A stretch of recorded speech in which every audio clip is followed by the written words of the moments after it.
Welcome to your first video in Chapter 12.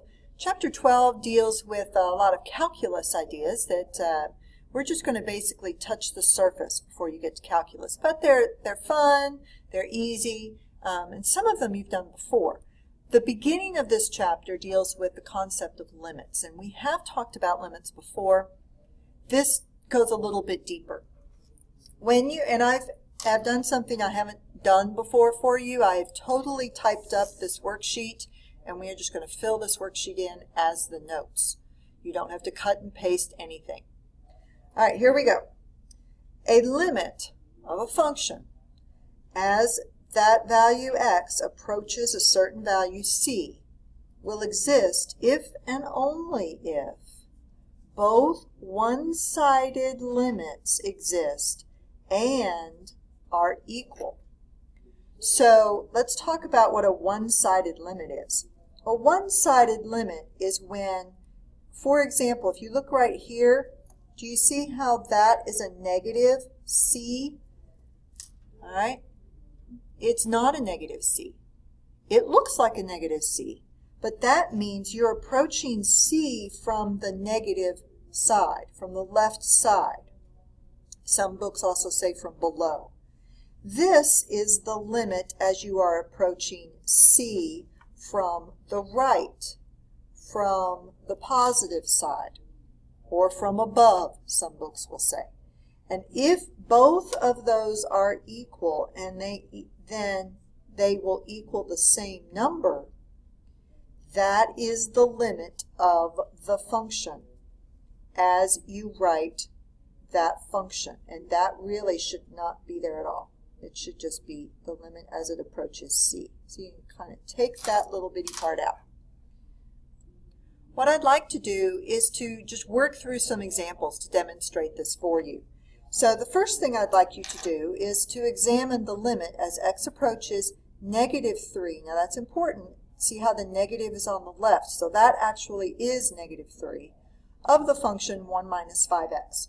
So the first thing you're going to do is get an idea of what that graphically looks like. Well, you know that's a line, and I've put it here in my calculator. You know that the slope is negative 5, the intercept is 1. Graph it.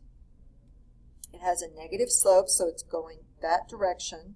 Okay, I'm going to graph this right here very quickly. I'd like you to do the same. All right, and I know the numbers are going to go big, so let's make that go 5, 10, 15, 20, okay, 25. And when we graph it, I'm going to make these go 1, 2, negative 3. And so it starts, remember it has an intercept of 1. Okay, it's going to be just above the 5 here. And I'm not pulling these points out of the air. Go to the table, and you can plot the points if you want to, but you can see what those points are. All right, if I go to negative 2, I'm at 11. Remember that was 5, 10, so that's just above. If I'm at negative 3, I'm at 16. That's going to be just above 15 right there. You can see that negative 4 would be up here at 21. Right, so you can kind of sketch that out, get an idea of what that line is, and your question is the limit as x approaches negative 3. Well, that's right here. Okay, that's right there. So as it approaches negative 3 from the negative side, okay, as it's approaching, the function is approaching negative 3, as x is approaching negative 3, what is the function doing? It's coming right there to what function value? That was 16. As it approaches it from the negative side, from the positive side, it also is approaching that function value there, which is 16. So the limit of that function as x approaches negative 3 is 16. I'm going to write a little summary down here. As x approaches negative 3 from the left and the right, the limit is 16. Okay, let's try the next one.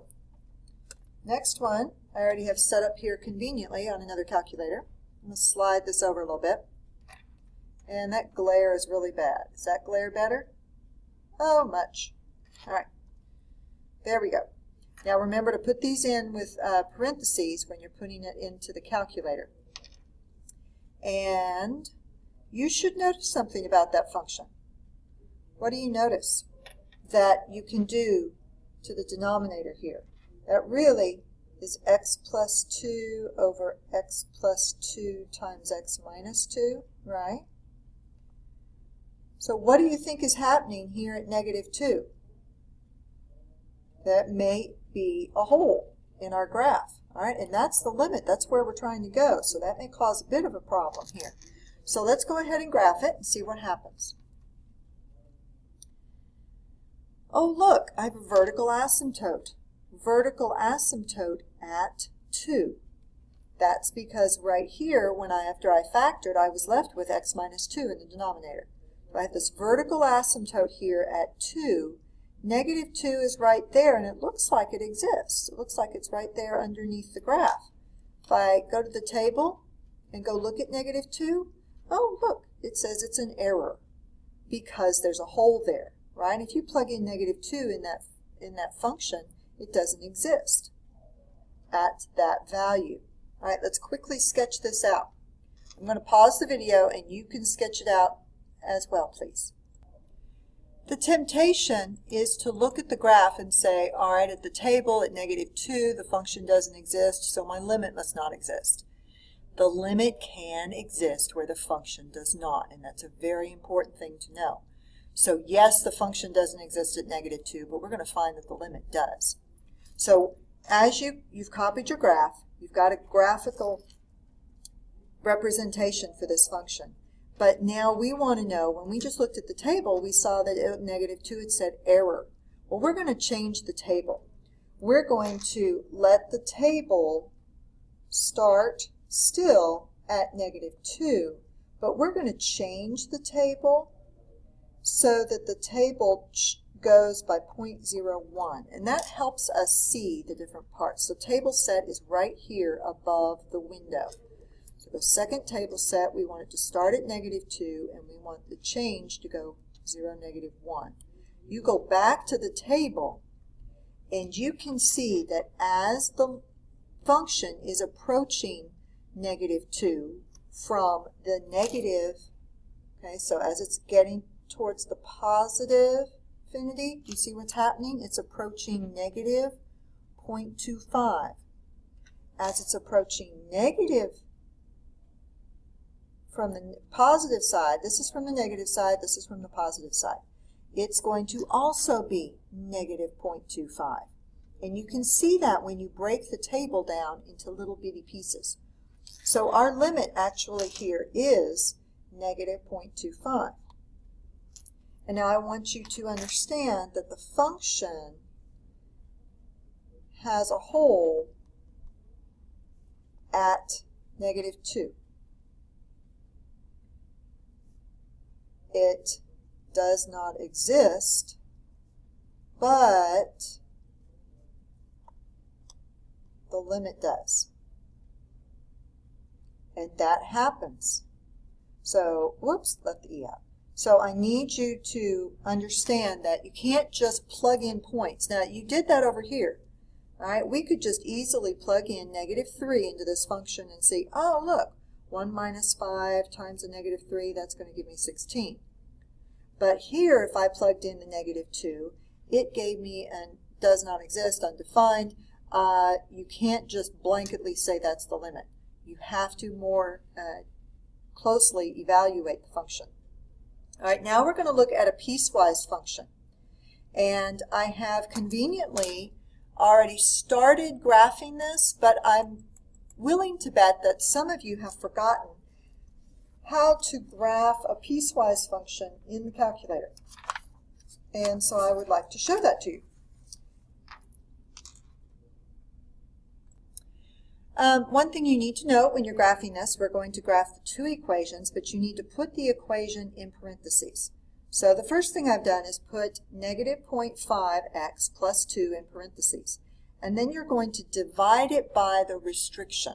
So divided by, and we're going to put this also in parentheses, x less than negative 2. The less than is here in the test area command. So we're going to go second math, and we're going to pick less than, that's 5, negative 2, and we're going to close the parentheses. Now we're going to graph the next one. The next one in parentheses is negative x squared, close the parentheses, divided by parentheses x, go back to second math, and get greater than or equal to, which is number 4, negative 2. Close the parentheses. Now, and something else I like to do is, and if you have one of the color calculators, it's wonderful because it'll already make the graphs, differentiate the graphs for you. But here, if you go back and highlight this little cursor right there, and then push enter, it will make it darker. It'll make that equation darker. Let's go ahead and watch what the graph does. So you can tell from this first one that that is a line.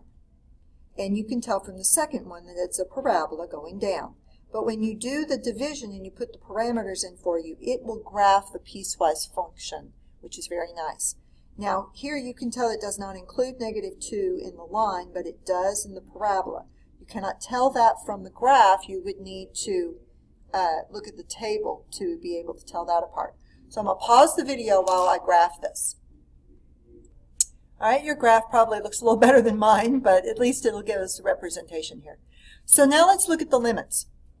We are evaluating the limit as x is approaching negative 2, and we're going to look at it from the left side, from the right side, and as it approaches negative 2. So negative 2 is right here as x approaches that negative 2. Let's first look at it as it approaches negative 2 from the negative side. So that's coming down this way. As it's approaching negative 2, what do you think our limit is? Well, it can't exist there, but it is approaching 3, right? Because it doesn't exist at negative 2, but it's approaching 3. And it gets very close to 3. And we can also justify this by looking at the table. Here, if we look at the limit as x approaches negative 2 from the positive side, so it's coming in this way, and it's approaching the negative 2, it's going to be down here at negative 4. The function will be. Well, these are both different. And remember, it has to be the same value. So this limit as x is approaching 2 of this function does not exist. So let's summarize this here. Both one-sided limits must be equal for the limit to exist. So if you get different values when you come at it from the left or you come at it from the right, then you do not have one number. It's not approaching a particular limit. All right, we are going to, I think, stop here before I jump into the next part. I do want you, though, if you would like to, here for the limits that are unbounded or do not exist, we're going to go ahead and graph these. Now when I graph this one, if you want to go ahead and get started, I will tell you that I'm going to make my y-axis go by 2's. So that may help if you're going to start setting this up. And I'm going to make my x-axis go by 1's. All right, so when we come back in the part 2, we will get these graphed and we will talk about this special kind of limit.